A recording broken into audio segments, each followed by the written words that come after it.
Does Warframe need a new strategy? Okay, let me explain why I'm asking. Back in 2021, Warframe pulled almost 190,000 players online at the same time. In late 2024, it even cracked Steam's weekly top 10 best sellers. Today, it floats around the low 20s on that live chart. Now, many would say that this is a collapse, and this is where they are very wrong. Take note that it says top-selling games and not top games in Steam, and I just want to clearly state this because every year we see people rage-baiting fans about Warframe or any other game being dead. But the reality is, they are only seeing the tip of the iceberg. You see, live service games evolve or fade. You can feel the momentum change with each update, event, and system tweak. If the goal is another big surge, then the plan can't just be more of the same. It needs a sharper hook for new players, a better loop for veterans, and a reason for lapsed Tenno to come back. So, before we jump into a conclusion, let us ask ourselves, what has Warframe been doing on their past several updates? From January to March, Warframe mostly cleaned up the big 1999 launch with hotfixes, then dropped a chunky mainline on March 19th called Tekrot Encore. That update added Temple, the 60th Warframe, with an exalted guitar, a new stage defense mission in Helvania, the Technosite Coda adversary system with 13 earnable Coda weapons, a harder temporal Archimedia run, and even a bite-sized racer called Ollie's Crash Course. It also slipped in new player experience tweaks and a long list of quality-of-life changes, which helped stabilize the late 2024 systems. From January to March, Warframe mostly cleaned up the big 1999 launch with hotfixes, then dropped a chunky mainline on March 19th called Tekrot Encore. That update added Temple, the 60th Warframe, with an exalted guitar, a new stage defense mission in Helvania, the Technosite Coda adversary system with 13 earnable Coda weapons, a harder temporal Archimedia run, and even a bite-sized racer called Ollie's Crash Course. It also slipped in new player experience tweaks and a long list of quality-of-life changes, which helped stabilize the late 2024 systems. On May 22nd, Update 38.6, Ureli Prime landed. Beyond the Prime access hype, DE used this one to quietly sand down rough edges for newer players, tuning early game enemies like bailiffs, ballistas, and eviscerators so their attacks are clearer and fights feel fairer while you're still learning the ropes. These enemy refreshes sat alongside the expected cosmetics, Nightwave bits, and smaller UI updates. It wasn't a showcase patch, but it tightened the early game in smart ways. June 25th brought the year's second mainline, Update 39, Isleweaver. It's a new Duviri node with a self-contained story spiral. The timed Operation 8-Claw event window ran from launch day until July 16, and a memorable mini-boss dive called Araxia's Lair. The update also introduced the 61st Warframe, Araxia, plus her Spinnerex whip and Sciatid sidearm, a new Incarnon heavy scythe, Thalys, a Valkyr rework, fresh resources, and a sweep of new player changes, like a Junction and Captain Vor refresh. It was a lot, good for returning players and for anyone stuck on the early on-ramp. Late August rolled into Update 39.1, Caliban Prime with the usual Prime access and steady hotfixes afterward, while September kicked off the fan-favorite Operation Plague Star across all platforms, running September 10 to 24 at 11 a.m. ET. DE's post confirmed the classic Plains loop, updated reward passes, and the one-time Omniforma among the pulls, which gives veterans a reason to jump back in and newer players a reliable farm target. Looking ahead, DE has an unannounced Fall 2025 update slotted before the big holiday drop.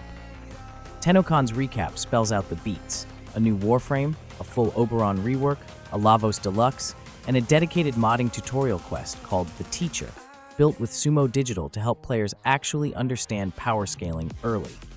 They'll reveal the final name and date on DevStream 189, which is set on September 25th, but the intent is clear: shore up the new player funnel and give vets something fresh to test. Then comes the year-ender, the Old Peace.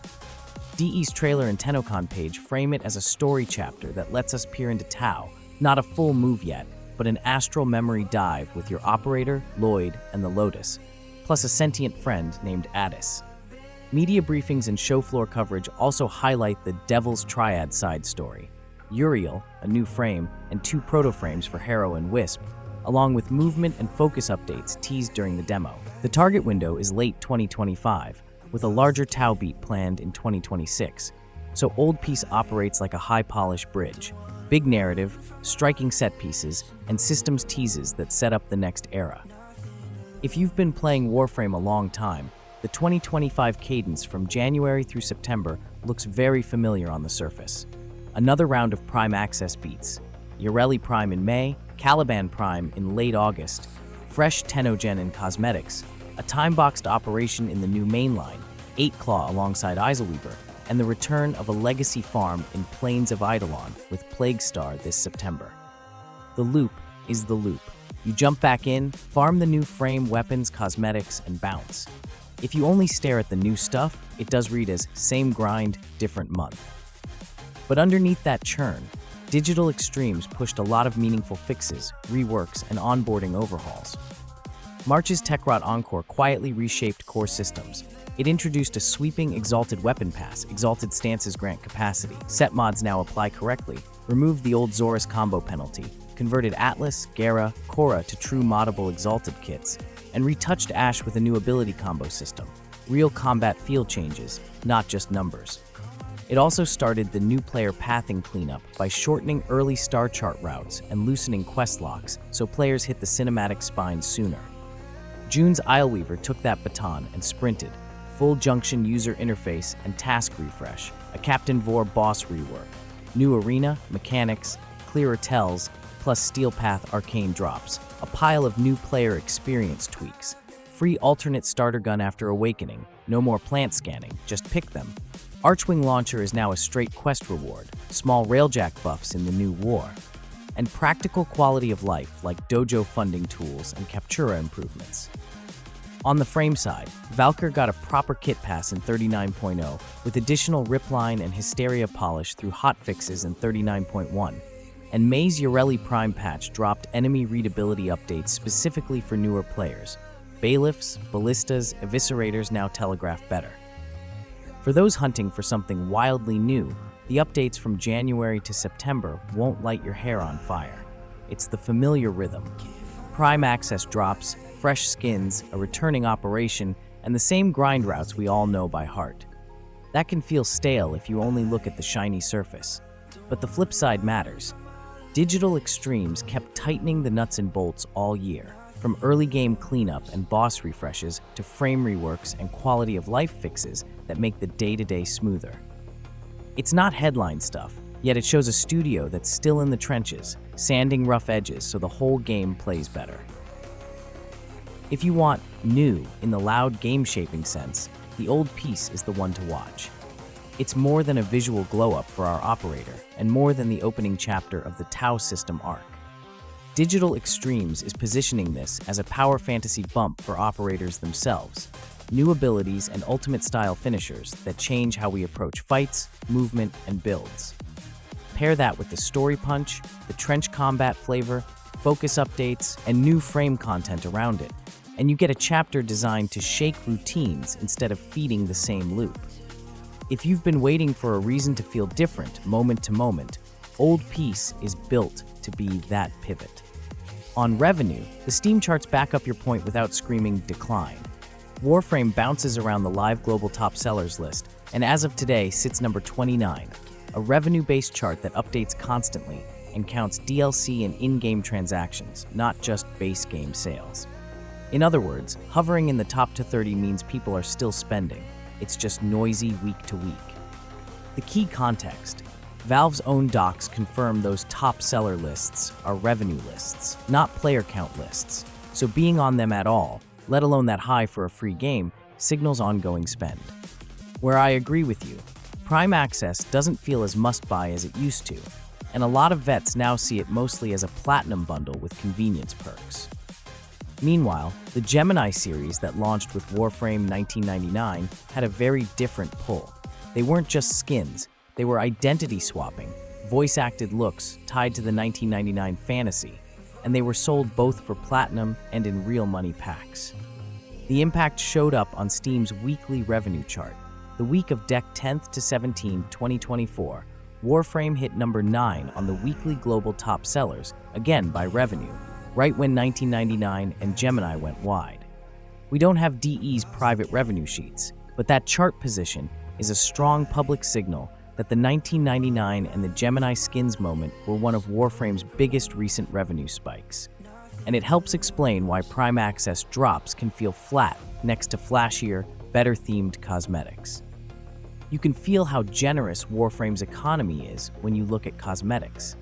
The Gemini skins from Warframe 1999 aren't trapped behind cash-only bundles. You can buy them individually for Platinum in the in-game market, and DE has said that Platinum Path sticks around indefinitely. Cash packs exist mainly for convenience and bonus plat, but the core option is grindable currency. Heirlooms followed a similar shift. Starting in 2024, heirloom items are also available individually for Platinum, with DE clarifying that the Platinum purchase path will live on in the market even if limited-time cash collections rotate. That means the flashiest looks aren't just for swipe-only players anymore. They're reachable if you play, save, and spend smart. And yes, you can fund it by simply playing the game. Deluxe skins like Cullervo Apostate land in the market for Platinum, and Platinum itself is the currency players use in trades, so you can earn it by selling prime parts, mods, arcanes, and more to other Tenno at your dojo or Maru's Bazaar. That loop: farm relics, sell the good drops, stash your plat, then grab the skins you want, lets you chase premium cosmetics without spending real money.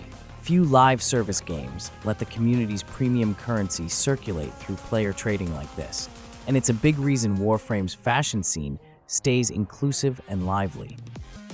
At the end of the day, revenue charts are noisy and they don't tell the whole story. What matters is the game feels alive, and Warframe does. It still spikes to roughly 40 to 50k concurrent players on Steam on a typical day, and that's just the Steam slice of PC, not counting PlayStation, Xbox, or mobile. Cross-save and new platforms spread the audience across more places than any one chart can show.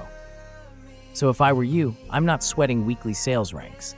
I'm excited for how we'll be playing when Old Peace lands. See you in the next one, Tenno.